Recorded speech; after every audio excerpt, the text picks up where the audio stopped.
नमस्कार. BA भाग 3 मधील सर्व विद्यार्थ्यांचे स्वागत आहे. आपण सर्वजण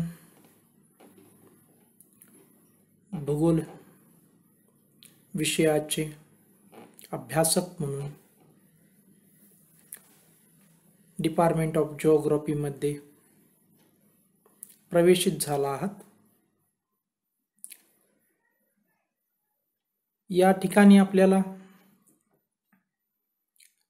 आपल्या विभागाचे विभाग प्रमुख डॉक्टर SM कांबळे सर यांनी BA भाग 3 भूगोल विषयाचे सर्व पेपर, त्यांचा असणारा स्ट्रक्चर, एक इंग्लिशचा पेपर, 3 जिओग्राफीचे पेपर, सेमिस्टर नंबर 5 मध्ये आणि सेमिस्टर क्रमांक 6 मध्ये एक इंग्लिश, 3 थेअरीचे जिओग्राफीचे स्पेशल जिओग्राफीचे पेपर आणि दोन्ही सेमिस्टरमध्ये मिळून प्रॅक्टिकलचे 2 पेपर, या संदर्भात आपल्याला सविस्तर असा परिचय करून दिला आहे. त्यामध्ये सेमिस्टर 5 मध्ये पेपर नंबर 9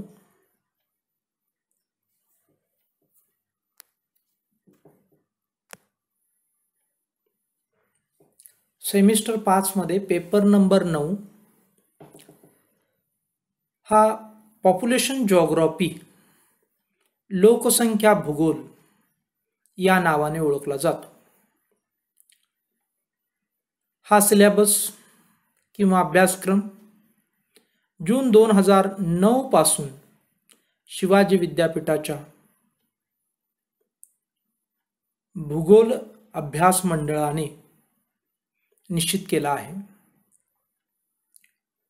म्हणजे या विषयाचे प्रथम अभ्यासक बॅच हा मान आपला सर्वांना प्राप्त होत आहे. या विषयाचा असणारा अभ्यासक्रम सिलेबस ऑफ पॉप्युलेशन जिओग्राफी याची ओळख करून देण्यासाठी मी आपणासमोर उभा आहे. सिलेबस ऑफ पॉप्युलेशन जिओग्राफी म्हणजेच लोकसंख्या भूगोलाचा अभ्यासक्रम. या अभ्यासक्रमामध्ये 4 मॉड्यूल्स, ज्याला तुम्ही प्रकरणही म्हणू शकता, आहेत. याचा परिचय आपण करून घेऊ. मॉड्यूल क्रमांक 1 इंट्रोडक्शन ऑफ पॉप्युलेशन जिओग्राफी, लोकसंख्या भूगोलाची ओळख असं या प्रकरणाचं नाव आहे. मॉड्यूल क्रमांक 2 पॉप्युलेशन ग्रोथ अँड डिस्ट्रीब्युशन, लोकसंख्येची वाढ आणि वितरण असं मराठीमध्ये याचं भाषांतर होईल प्रकरण क्रमांक 2. प्रकरण क्रमांक 3 पॉप्युलेशन डायनॅमिक्स, मराठीमध्ये याचं भाषांतर लोकसंख्येतील बदल असं होईल. आणि मॉड्यूल 4 पॉप्युलेशन कॉम्पोजिशन, लोकसंख्येची रचना असं प्रकरण क्रमांक 4चं भाषांतर असेल. या 4ही प्रकरणाचे भाषांतर किंवा मराठीमध्ये नाव आपण पाहिल्यानंतर प्रत्येक प्रकरणामध्ये आपल्याला नेमका काय अभ्यास करायचा आहे याची आपण ओळख करून घेऊ. आपण सर्वजण आपला सिलेबस जरी इंग्लिश भाषेमध्ये असला तरी आपण सर्व विद्यार्थी मराठीमधूनच या विषयाचा अभ्यास करणार आहात. कारण आपण प्रवेश घेताना सर्वांनीच मराठी माध्यमाची निवड केलेली आहे. म्हणून या सिलेबसचं भाषांतर आपणा सर्वांस आवश्यक आहे. भाषांतरासोबत थोडीशी ओळखही आपण पाहू. Introduction of population geography. लोकसंख्या भूगोलाची ओळख हे प्रकरण पहिलं आहे. आपण BA भाग 3 चे विद्यार्थी, आपल्याला निश्चितपणे स्मरण असेल की भूगोलाच्या प्रमुख 2 शाखा, प्राकृतिक भूगोल आणि मानवी भूगोल, आणि मानवी भूगोलाच्या प्रमुख 4 शाखेपैकी सामाजिक भूगोल या शाखेची उपशाखा म्हणजेच लोकसंख्या भूगोल होय. हा थोडका परिचय या ठिकाणी जरी मी तुम्हाला करून देत असलो तरी प्रकरण क्रमांक 1 पुढील तासाला जेव्हा आपण विस्तृतपणे चर्चेस घेऊ त्यावेळेस याविषयी अधिक असे मार्गदर्शन आपण पाहू. या टॉपिकमध्ये डेफिनेशन ऑफ पॉप्युलेशन जिओग्राफी म्हणजेच लोकसंख्या भूगोलाच्या व्याख्या. ही व्याख्या पाहण्यापूर्वीच मी आता म्हणालो त्याप्रमाणे भूगोल म्हणजे काय, भूगोलाच्या शाखा, आणि मग आपण त्यामधील लोकसंख्या भूगोल ही शाखा, या सर्वांची इत्थंभूत अशी चर्चा केल्यानंतर आपण लोकसंख्या भूगोलाच्या व्याख्येकडे आपण वळणार आहोत. तरी सुद्धा या ठिकाणी नावातच व्याख्या दडलेली आहे. लोकसंख्या म्हणजे लोकसमूह, भूगोल म्हणजे जिओ म्हणजे पृथ्वी, अर्थ, ग्राफिया म्हणजे वर्णन, पृथ्वीचं वर्णन करणारं शास्त्र. मग लोकसंख्येच्या अनुषंगाने या पृथ्वीवरती जे काही आपल्याला वर्णन केलं जातं त्याला लोकसंख्या भूगोल असे म्हणतात. उदाहरणार्थ, एकूण जगाची लोकसंख्या किती, खंडानुसार लोकसंख्या किती, देशानुसार लोकसंख्या किती, सर्व ठिकाणी वितरण सारखं आहे का, वितरण असमान असण्याच्या पाठीमागचं कारण काय, अशा अनेक अंगानं आपण हा अभ्यास करणार आहोत. एक वितरण, एक उदाहरण मी तुम्हाला दिलं. तशीच घनता असेल, तसं स्त्री पुरुष प्रमाण असेल, जन्मदर असेल, मृत्यूदर असेल, स्थलांतर असेल, अनेक अनेक अनेक पैलू याच्यामध्ये लपलेले आहेत की जे पैलू तुमच्या ज्ञानामध्ये प्रचंड असा भर घालणार आहे. आणि या व्याख्या सुद्धा वेगवेगळ्या तज्ञांनी केलेल्या व्याख्या आपण या ठिकाणी प्रकरण जेव्हा सुरू होईल तेव्हा आपण पाहणार आहोत. Nature of population geography. सध्या लोकसंख्या भूगोलाच्या अभ्यासाचं स्वरूप काय आहे याच्यावरतीही या प्रकरणामध्ये प्रकाश टाकला जाईल. कसा अभ्यास केला जातो नेमका, पूर्वी कसा केला जात होता, उदाहरणार्थ वर्णनात्मक भूगोलापासून ती आज लोकसंख्या शास्त्र हे सांख्यिकी भूगोलापर्यंत पोहोचलेलं आहे. म्हणजेच वर्णनात्मक स्वरूपापासून सांख्यिकी स्वरूपापर्यंत पॉप्युलेशन जॉग्राफीचं स्वरूप आपल्याला अभ्यासायचं आहे. तिसरा मुद्दा आहे स्कोप ऑफ पॉप्युलेशन जॉग्राफी. लोकसंख्या भूगोलाची व्याप्ती. आता व्याप्ती म्हणजे नेमकं काय, तर लोकसंख्या भूगोलात कशा कशाचा अभ्यास केला जातो, म्हणजेच अभ्यास क्षेत्र कोणतं, या सर्वांचा अभ्यास ओळख म्हणजेच लोकसंख्या भूगोलाची व्याप्ती होय.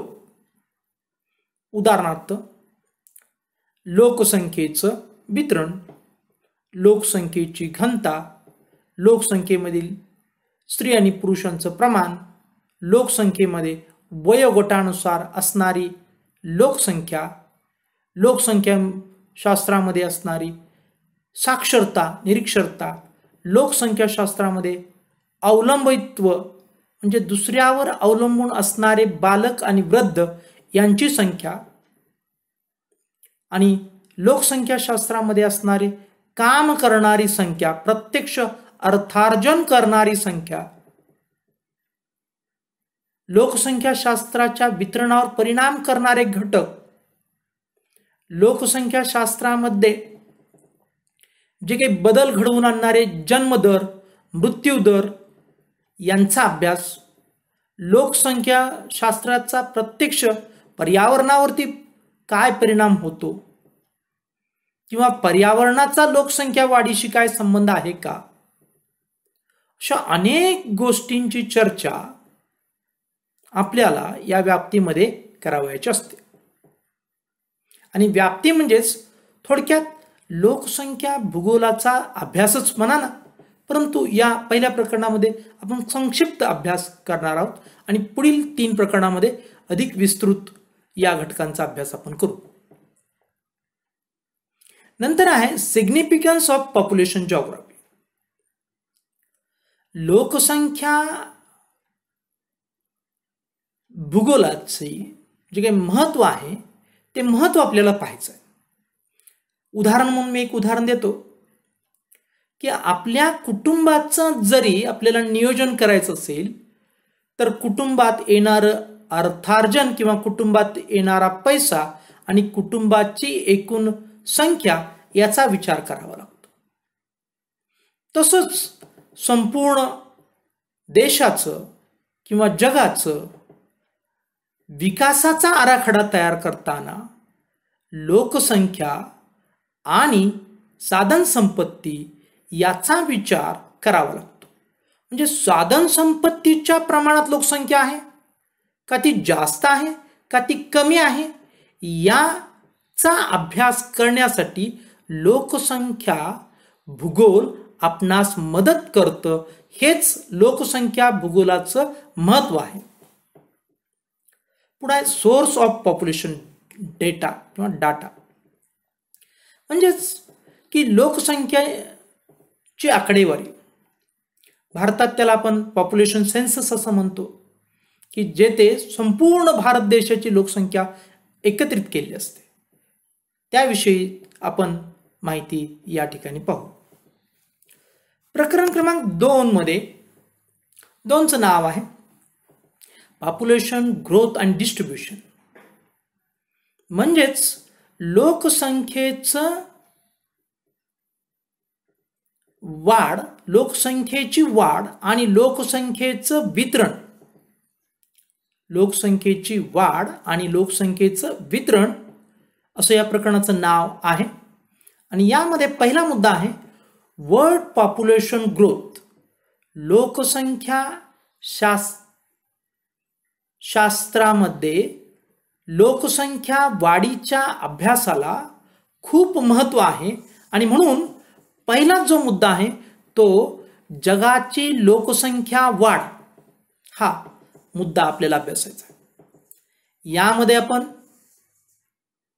इसवी सन पूर्व काळापासून ते आत्तापर्यंत लोकसंख्या वाढीचा वेग आपण पाहणार आहोत आणि याच्या संदर्भात असणारे आकडेवारी आपण पाहणार आहोत. आणि आज आपल्याला असं पाहायला मिळतं की लोकसंख्येची वाढ एक भस्मासूर झालेलं आहे असं चित्र आज आपल्या डोळ्यासमोर येतं. विशेषतः आशियाई खंडामध्ये भारत, चीन, पाकिस्तान हे जे काही आशियाई देश आहेत, या देशामध्ये वाढणारी लोकसंख्या आहे ही अत्यंत जलद गतीने वाढते आणि संपूर्ण जग याकडे आश्चर्यकारक दृष्टीने पाहतंय. आणि याच्यावरती कुठंतरी अटकाव घालण्यासाठी, आपल्याला जागृत करण्यासाठी की लोकसंख्येची वाढ लक्षात आणून दिली जाते, जेणेकरून प्रत्येक व्यक्ती जागृत होईल की बाबा रे, हे कुठंतरी थांबलं पाहिजे आणि त्याला मनापासून असं वाटलं पाहिजे. याची जाणीव करून देण्याचा प्रयत्न सुद्धा आपण या ठिकाणी करू. फॅक्टर्स, पुढचा मुद्दा आहे factors affecting on the population distribution. म्हणजेच लोकसंख्येच्या वितरणावर परिणाम करणारे घटक. आज आपण लोकसंख्या प्रचंड मोठ्या प्रमाणात वाढलेली आहे असं म्हणतो, त्या लोकसंख्येचं वितरण सर्व ठिकाणी सारखं आहे का? मी आत्ताच म्हणालो की आशिया खंडामध्ये, चायनामध्ये, पाकिस्तानमध्ये लोकसंख्याचं वितरण जास्त आहे किंवा लोकसंख्या जास्त आहे. तर ऑस्ट्रेलियासारख्या खंडामध्ये लोकसंख्येचं वितरण अत्यंत कमी आहे. अंटार्क्टिकासारखं खंड लोकसंख्येच्या बाबतीत पूर्णपणे निर्जन आहे. अशा प्रकारची परिस्थिती का आहे? म्हणजेच लोकसंख्येचं वितरण असमान का आहे, त्याच्या पाठीमागची कारण या ठिकाणी आपण अभ्यासणार आहोत. पुढचा मुद्दा आहे तो population distribution of the world. की कारण पाहिल्यानंतर मग संपूर्ण जगामध्ये कशा प्रकारे लोकसंख्येचं वितरण झालेलं आहे. असमान तर आपण म्हणालो, मग त्याचं नेमकं वितरण कसं आहे? अधिक लोकसंख्येचे प्रदेश किंवा दाट लोकवस्तीचे प्रदेश, मध्यम लोकवस्तीचे प्रदेश, विरळ लोकवस्तीचे प्रदेश, असे काही आपण प्रदेश करून संपूर्ण जगामध्ये लोकसंख्या कशी वितरित झालेली आहे हे आपण या तिसऱ्या मुद्द्यामध्ये आपण पाहू. आणि चौथी जी संकल्पना आहे पॉप्युलेशन कन्सेप्ट, की लोकसंख्या संकल्पना, minimum, optimum and over population. म्हणजेच न्यूनतम लोकसंख्या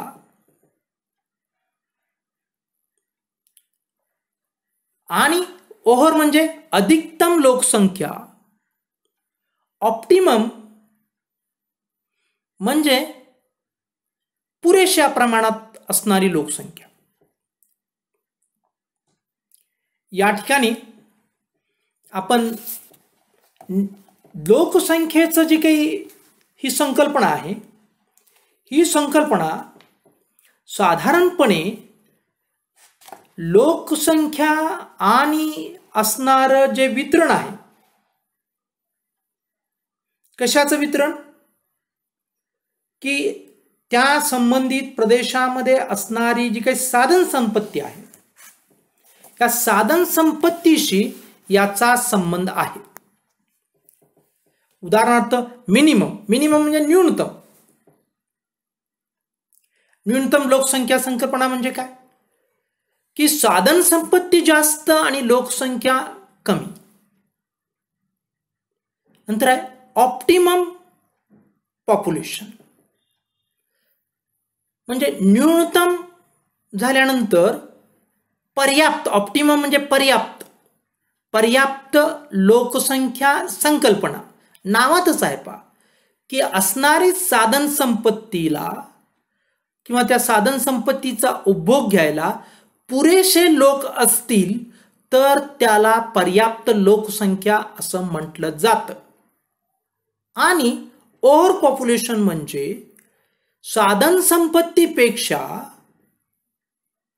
जर लोक जास्त असतील, साधन संपत्तीचा तुटवडा निर्माण होत असेल, तर त्याला अतिरिक्त लोकसंख्या असं म्हटलं जातं. तर म्हणजेच ओव्हर पॉप्युलेशन असं म्हटलं जातं. म्हणजेच या ठिकाणी न्यूनतम, पर्याप्त आणि अतिरिक्त लोकसंख्या संकल्पना म्हणजे काय हे थोडक्यात मी तुम्हाला सांगितलेलं आहे. पुढे आपण प्रकरण क्रमांक 3, याचं नाव आहे पॉप्युलेशन डायनॅमिक्स. सुंदर नाव आहे, लोकसंख्येतील बदल.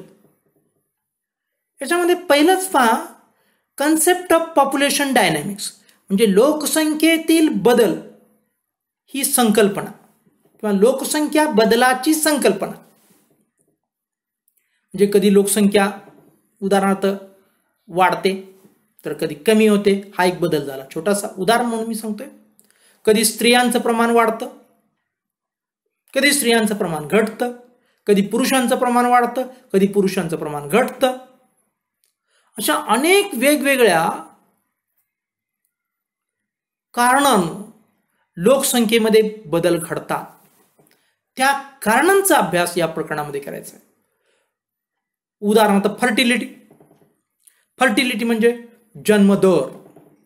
मग जन्मदर ही संकल्पना काय आहे, जन्मदराचे प्रकार काय आहेत हे आपण पाहू. जन्मदर जास्त आहे, कमी आहे, त्याची कारण म्हणजे fertility causes, effects and measures. म्हणजे त्याची कारण काय. उदाहरणार्थ आपल्या देशामध्ये तर लोकसंख्या अधिक असेल तर त्याचं कारण काय, त्याचा परिणाम काय, त्याचं मोजमाप आपण कसं करतो, या सगळ्या गोष्टींचा अभ्यास प्रकरण क्रमांक 3 मध्ये करायचा आहे. याच प्रकरणामध्ये मॉर्टॅलिटी म्हणजे मृत्यूदर ही संकल्पना आणि त्याचे प्रकार आपण अभ्यासू.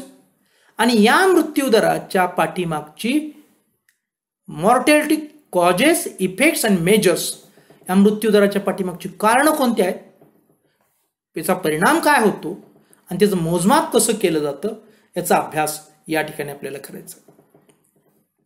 प्रकरण क्रमांक 4 मध्ये पॉप्युलेशन कॉम्पोजिशन, लोकसंख्येची रचना. एकूण जी लोकसंख्या आहे ती वेगवेगळ्या पद्धतीनं अभ्यासली जाते. उदाहरणार्थ तुमच्या समोर इथं काही घटक आहेत, याशिवाय अनेक घटकांच्या साह्यानं लोकसंख्येची रचना अभ्यासली जाते. परंतु अभ्यासक्रमासाठी जे आपल्या समोर घटक आहेत त्याचा आपण विचार करू. उदाहरणार्थ पहिला घटक आहे एज. एज म्हणजे वय, की एकूण लोकसंख्येचं आज वय काय आहे असं जेव्हा म्हणतो तेव्हा म्हणजे काय, की आज आपण बघतो की लोकसंख्येच्या वयोगटानुसार विभागणी करायची आणि त्यात मेजर काय आहे त्याला आज म्हणायचं. उदाहरण की वयोगटानुसार म्हणजे बालकांची संख्या किती, तरुणांची संख्या किती, प्रौढांची संख्या किती, वयोवृद्धांची संख्या किती, असं वयोगटानुसार लोकसंख्या विभागायची. आणि आज सर्वात जास्त, उदाहरणार्थ भारतात आज सर्वात जास्त युवा आहे, तर आज भारत युवा आहे असं आपण म्हणू शकतो. अशा प्रकारे लोकसंख्येची रचना वयानुसार ठरते म्हणून एज. दुसरा मुद्दा आहे सेक्स. या चारही गटामध्ये बालक, तरुण, प्रौढ आणि वृद्ध या चारही गटामध्ये स्त्री आणि पुरुष, स्त्री आणि पुरुष, स्त्री आणि पुरुष, स्त्री आणि पुरुष जे लक्षात आलं असेल. म्हणजे बाल गटामध्ये स्त्रियांचं प्रमाण किती, पुरुषांचं प्रमाण किती, तरुणांच्या मध्ये स्त्री किती, पुरुष किती, प्रौढांच्या मध्ये स्त्री किती, पुरुष किती, आणि वयोवृद्धांच्या मध्ये स्त्रियांचं प्रमाण किती, पुरुषांचं प्रमाण किती, अशाही प्रकारचे लोकसंख्येची रचना अभ्यासली जाते. तिसरा मुद्दा आहे तो अत्यंत महत्वपूर्ण आहे, लिटरसी. की एकूण लोकसंख्येमध्ये साक्षर किती आणि निरक्षर किती याची विभागणी अत्यंत महत्त्वपूर्ण आहे. कोणत्याही देशामध्ये जर देशाचा अधिक चांगल्या पद्धतीनं सकारात्मक पद्धतीनं विकास हवा असेल तर त्या देशाची लिटरसी म्हणजेच साक्षरता अधिक असावी लागते आणि त्यानुसार आपण या ठिकाणी लोकसंख्या कॉम्पोजिशन ठरवणार आहोत. म्हणजे लोकसंख्येची एक आपण ज्याला म्हणतो रचना आपण करणार आहोत की एकूण शिकलेले लोक किती, एकूण अडाणी लोक किती, हे याचाही अभ्यास होईल. आणि शेवटी चौथा मुद्दा जो तुमच्या अभ्यासक्रमामध्ये आहे तो रूरल अँड अर्बन पॉप्युलेशन म्हणजे ग्रामीण आणि शहरी किंवा नागरी लोकसंख्या याचा अभ्यास. आणि याच्यामध्ये काय बदल होतोय का? लोक शहराकडे वळायला लागलेत का अधिक मोठ्या गतीनं, का शहरातले लोक ग्रामीणकडे वळायला लागले आहेत? या सर्वांचा अभ्यासही त्या अनुषंगाने आपण करू आणि कशा प्रकारची लोकसंख्येची रचना आपल्या समोर येते हे आपण पाहू प्रकरण क्रमांक 4 मध्ये. अशा पद्धतीनं हा अभ्यासक्रम झाल्यानंतर आपण परीक्षेला सामोरं जाऊ तेव्हा आपल्याला परीक्षेचं स्वरूप काय असेल. सुरुवातीलाच मी म्हणालो की आमचे head doctor SM Kamble sir यांनी संपूर्ण अभ्यासक्रम पॅटर्न आपल्यासमोर ठेवलेला आहे. त्यामध्ये परीक्षेचं स्वरूप ही ठेवलेलं आहे. म्हणून मी अधिक वेळ न घेता आपल्याला मी एवढंच सांगेन की 4 प्रकरणांचा अभ्यास आपल्याला सेमिस्टर क्रमांक 5 मध्ये केल्यानंतर आपल्याला जी काही विद्यापीठाची थेअरीची परीक्षा द्यायची आहे ती 40 मार्काची द्यायची. आणि या 40 मार्काच्या पेपरमध्ये प्रश्न पहिला जो आहे तो मल्टिपल चॉईस क्वेश्चन, याला 5 मार्क्स आहेत. तुम्हाला 5 क्वेश्चन विचारले जातील. प्रत्येक प्रश्नाला तुम्हाला पर्यायही दिले जातील. बहुपर्याय असे प्रश्न असतील आणि त्यामधून तुम्हाला पर्याय निवडून उत्तर द्यायचं आहे. 5 प्रश्न 5 मार्क्स. प्रश्न दुसरा आहे त्याचं स्वरूप आहे शॉर्ट आन्सर क्वेश्चन. याला आपण लघुत्तरी प्रश्न असं आपण म्हणू शकता. 5 प्रश्न विचारले जातील, त्यात 3 लिहायचे आहेत, त्याला 15 मार्क्स आहेत. याचाच अर्थ प्रत्येक टिपेला किंवा शॉर्ट नोटला तुम्हाला 5 मार्क्स आहेत. डिटेल आन्सर टाईप क्वेश्चन 3 विचारले जातील, त्यात तुम्हाला 2 लिहायचे आहेत, त्याला तुम्हाला 20 मार्क्स आहेत. म्हणजे प्रत्येक प्रश्नाला, मोठ्या प्रश्नाला, दीर्घोत्तरी प्रश्नाला, एका प्रश्नाला 10 मार्क्स आहेत. असे 20, 15, 5 एकूण 40 मार्काची क्वेश्चन पेपर असेल. तुमच्यासमोर प्रश्न असेल की आत्तापर्यंत 4 सेमिस्टर झाल्या, प्रत्येक वेळेस 50 मार्क्सची प्रश्नपत्रिका असायची, 10 मार्क्स आमचे कुठे गेले? तर हे 10 मार्क्ससाठी तुम्हाला कॉलेज अंतर्गत एक मूल्यमापन केलं जाईल. त्यासाठी या सेमिस्टरला सेमिनार असेल. तुम्हाला सेमिनारचा विषय दिला जाईल. तो विषय निवडून तुम्हाला सेमिनार प्रेझेंटेशन करावं लागेल. त्यासाठी तुम्हाला 10 मार्क्स असतील प्रत्येक विषयासाठी. जिओग्राफीच्या प्रत्येक विषयासाठी किंवा कोणत्याही डिपार्टमेंटच्या कोणत्याही विषयाच्या प्रत्येक विषयासाठी साधारणपणे हे स्वरूप असेल. आणि 10 मार्क सेमिनारचे मार्क्स यात ॲड होतील आणि एकूण तुम्हाला 50 मार्क्स पैकी एक्झाम असेल. या 10 पैकी तुम्हाला स्वतंत्र पासिंग व्हावं लागेल. 4 मार्क्स मिनिमम पडावेच लागतील. इकडं 40 पैकी 40 पडले आणि तिकडं तुम्ही जर 0 मार्क्स पडले तर तुम्ही फेल आहात. म्हणजे सेमिनार तुम्हाला कंपल्सरी असेल आणि त्यांना 10 पैकी किमान 4 मार्क्स आपण मिळवून पास व्हावं लागेल, तरच इकडे मिळणाऱ्या मार्क्सला महत्त्व असेल. हे नवीन आहे म्हणून मी या ठिकाणी तुम्हाला सांगतोय. 40-10चा हा पॅटर्न आहे. अशा प्रकारे आपण BA भाग 3 सेमिस्टर क्रमांक 5 लोकसंख्या भूगोल या अभ्यासक्रमाची ओळख करून घेतली. शेवटी परीक्षेचंही थोडक्यात मी तुम्हाला स्वरूप समजावून सांगितलं. या ठिकाणी आपण थांबूया. पुढील तासाला आपण प्रकरण क्रमांक 1 आपण सुरू करू आणि हळूहळू लोकसंख्याशास्त्राचा आपण व्यवस्थितरित्या अभ्यास करू. धन्यवाद.